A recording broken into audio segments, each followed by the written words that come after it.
আসসালামু আলাইকুম রহমতুল্লাহ।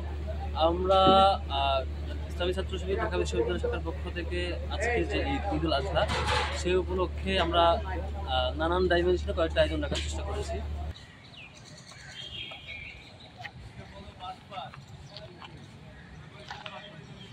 চেয়ারগুলোতে বসে যাই যেন আমাদের আপুদের চলাচলে কোনো ধরনের সমস্যা না হয়।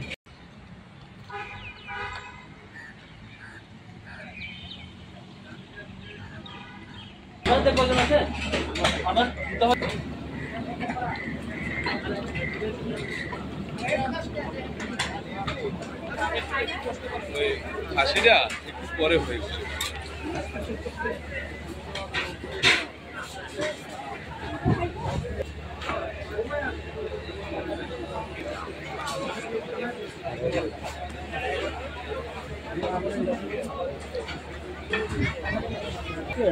আছে অলরেডি আছে একটু পরে।